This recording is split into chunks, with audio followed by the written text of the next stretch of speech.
तुमको आज देंगे। तो सबरी ने कहा कि दीजिए क्या, हमको तो कुछ मालूम नहीं है।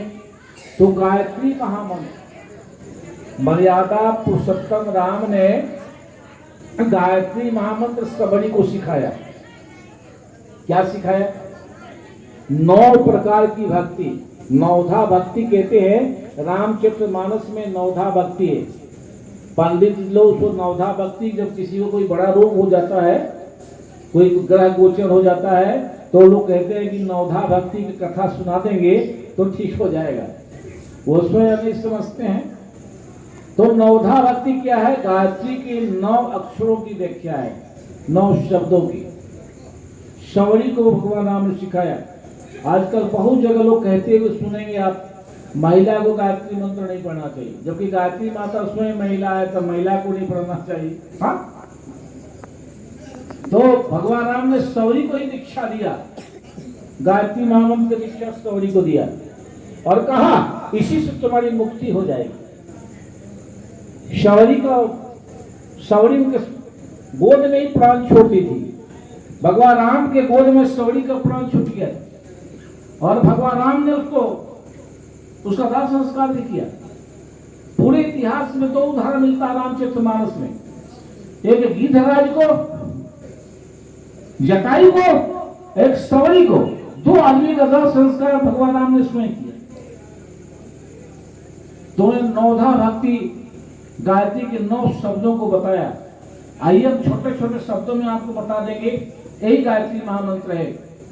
पहला उसका अक्षर है प्रथम भक्ति संतन के संगा, दूसरी रति मम कथा प्रसंगा। गायत्री महामंत्र का पहला अक्षर क्या होता है? प्रथम भक्ति संतन के संगा और दूसरी रति मम कथा प्रसंगा।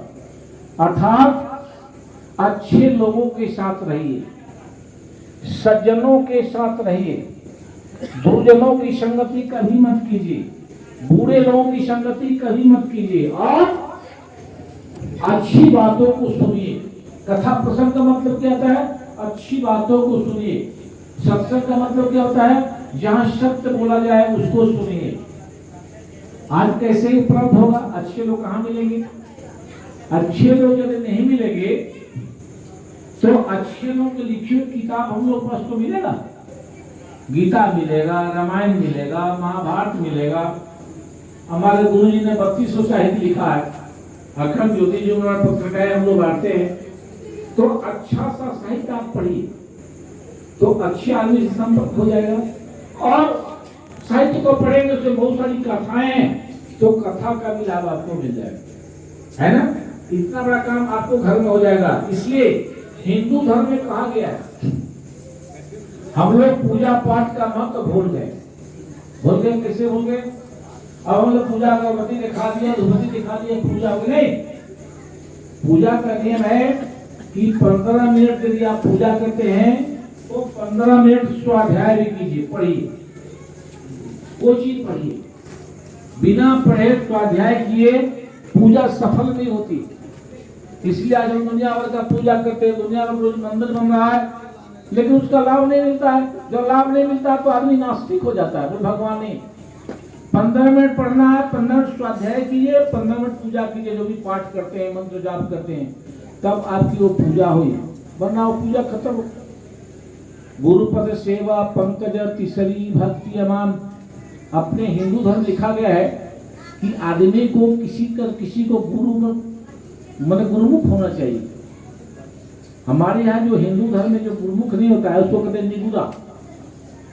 निगुरा आदमी जो है उसका मुक्ति नहीं मिलती है। कहा जाता है कि आदमी जब शरीर छोड़ता है उसके साथ कोई नहीं जाता है, माँ बाप भाई बहन कोई नहीं। कौन जाता है? उसका गुरु जाता है। मरने के साथ उसका गुरु उसके साथ जाता है। इसलिए अपने हिंदू धर्म में श्रेष्ठ गुरु को अपनाने की बात कही गई है। श्रेष्ठ गुरु को अपनाइए तो आपको इस जीवन में भी और अगले जीवन में भी आपको काम आएगा। और कोई निगुरा रह गया तो बेकार, उसको कोई महत्व नहीं। निगुरा आदमी का कोई महत्व नहीं होता है।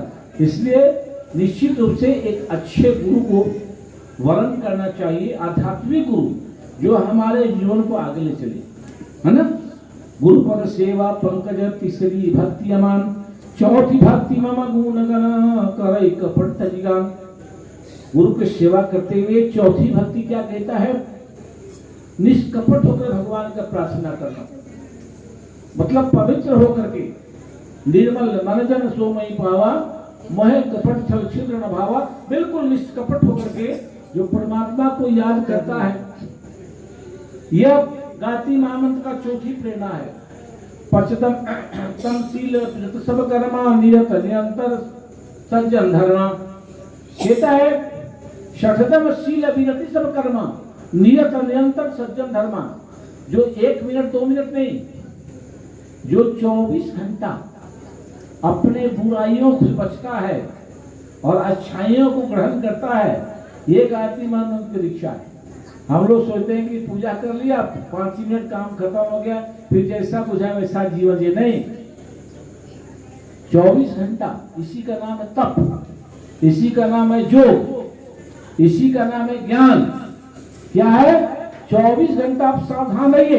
इस संसार में दोनों चीज है, इसमें बुराई भी है और अच्छाई भी, जड़ भी है चेतन भी, बुरा भी है अच्छा भी, मोटा भी है पतला भी, ऊंचा भी है नीचा भी, पशु भी है जानवर भी, दुर्जन भी है सज्जन भी है, सत्य भी है असत्य भी है, नर भी है और नारी भी है। सब इसमें दो चीजें, 2 पार्टी है अध्यात्म में, तीसरी पार्टी नहीं। हाँ, राजनीति में बहुत सारी पार्टियां होती है कि इसको वोट मार थोड़ा आदमी गड़बड़ा जाता है, लेकिन आध्यात्म क्षेत्र में सिर्फ 2 रास्ता है, एक अच्छा एक बुरा, एक सज्जन का एक दुर्जन का, एक सत्य का एक असत्य का। उसमें हमको सत्य को छू लेना, असत्य को छोड़ देना है, यही धर्म है, यही धर्म। आप पूजा नहीं भी करें, आप पाठ नहीं भी करें, लेकिन आपके जीवन में जब ये दोनों काम होता है तो भगवान के परम भक्त है ना। ये गायत्री महामंत्र शिक्षा देता है। शतवे शममो ही जग देखा, मोते अधिक संत कर लेखा।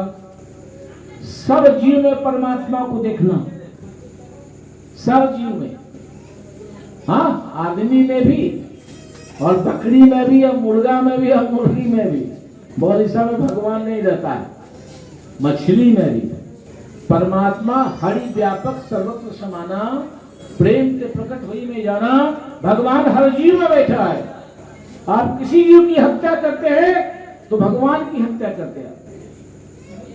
इसलिए गायत्री महामंत्र वेद का संदेश है। शतमें शममो ही जग देखा, मोटे अधिक संत कर लेगा।